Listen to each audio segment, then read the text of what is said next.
Morning students. आज हम class 11 RO के चैप्टर नंबर 4 का अध्ययन करेंगे और इसका पाठ का नाम है विधायी संभाषण और पाठ के लेखक का नाम है बाल मुकुंद गुप्त। अब इस भाषण विधायी संभाषण एक प्रकार का ये व्यंग है जो अंग्रेज शासन का भारत पर अत्याचार था या उसके जो शासक लोग आए हुए थे वे किस प्रकार भारतीयों को प्रताड़ित करते थे और किस प्रकार उन पर अत्याचार करते थे।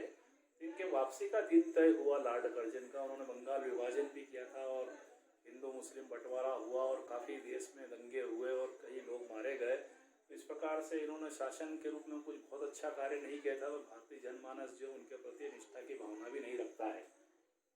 अब लॉर्ड कर्जन के शासन का दुखद अंत, लॉर्ड कर्जन की जब वापसी हो रही थी तो वो उनका दुखद अंत था, क्योंकि उन्होंने किसी भी प्रकार से भारतीयों का भला नहीं किया था कि भारतीय जनमानस उनका जाने पर विदाई संभाषण के रूप में सुने और उनको तारीफ करे और उनको सलाम करे। ऐसा उन्होंने इस देश के लिए कुछ नहीं किया था। तो इसके अंतर्गत लॉर्ड कर्जन की आन बान और शान के बारे में बात करते हैं। चांदी के सिंहासन पर बैठा करते थे और चांदी के सिंहासन पर बैठने के पश्चात वे राजा महाराजा की तरह ठाठ से रहते थे, हाथी पे सवारी किया करते थे। बड़े बड़े राजा महाराजा जो थे, नवाब लोग थे, उनके आगे झुककर उनको प्रणाम किया करते थे। पर उन्होंने किया कुछ नहीं। उनकी दुर्गति इतनी बुरी हुई कि यहाँ से जब पहली बार वो चले गए थे तो उनमें विलायत में उनको एक जहाज का केवल मात्र कप्तान बना दिया गया था और ऐसे कोई उपलब्धि उनके शासनकाल में रही नहीं। जब दोबारा उनके शासनकाल में उनके पतन का कारण आन बान शान जो बनी तो उसमें ऐसा कहा जाता है कि भारतीय सभ्यता में अगर गाय को भी गाय के पास बांधा जाए तो एक गाय अगर दूसरी गाय को लात मारती है और किसी कारण से दूसरी गाय वहाँ से चल जाती है तो वो जो पहली वाली गाय है वो भी लात मारने के पश्चात भी उसका प्रेम होता है और कुछ दिनों तक वो खाना अन्न पानी त्याग देती, क्योंकि साथ रहते तो उनमें एक प्रकार का मित्रता के भाव आ जाते हैं। ये समस्या भारतीयों के साथ भी भारतीय जनमानस हर एक को अपने साथ अपना बना लेता है, लेकिन इनकी लॉर्ड कर्जन के इतने लाते घूंसे मारने के बाद भी इनके मन में कोई त्याग की भावना नहीं थी। अब हम बात करते हैं कि उदार भारतीय जनमानस। हमारा भारतीय जनमानस जो है काफ़ी उदार है, उनकी सोच काफ़ी उदार है। उदार मतलब रिस्पेक्टफुली दूसरों के प्रति। तो ये जो चीज़ें हम देखते हैं ये हमारे समाज में, हम भारतीय जनमानस की बात करते हैं कि हमने सबको अपनाया है, चाहे वह अंग्रेज हो, चाहे वो मुगल हो, चाहे अन्य शासक हो। हर सभ्यता को, हर संस्कृति को, हर धर्म को हमने अपनाया, यहाँ तक कि उनकी भाषा को भी अपना लिया है। तो भारतीय उदार जनमानस के बाद भी अंग्रेज इस देश में इतने साल रहने के बाद भी ऐसा कुछ नहीं करके गए जिससे इस देश का भला हो।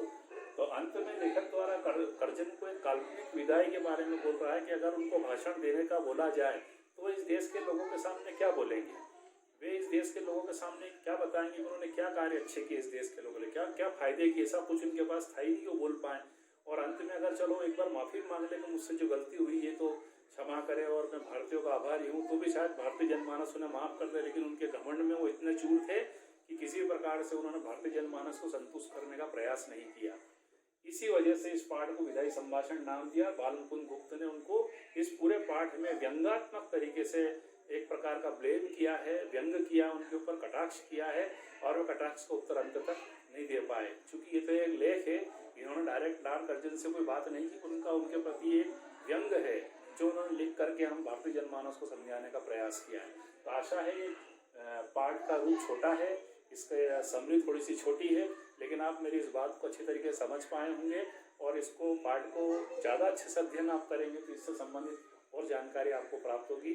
आशा है आप इसको आगे भी इस प्रकार से पढ़ करके अपने दैनिक उपयोग में लेकर के आएंगे। जब भी आप इसको लेसन के इस वीडियो को देखना चाहें, समझना चाहें तो यूट्यूब पर जाएं और रतलाम पब्लिक स्कूल के साइट पर जाएंगे, वहाँ से आप सब्सक्राइब करें और यूट्यूब पर हमारे सारे सब्जेक्ट से रिलेटेड वीडियो, उस वीडियो को आप देखें और परीक्षा में अच्छे से अच्छे अंक लाने का प्रयास करें। Thank you.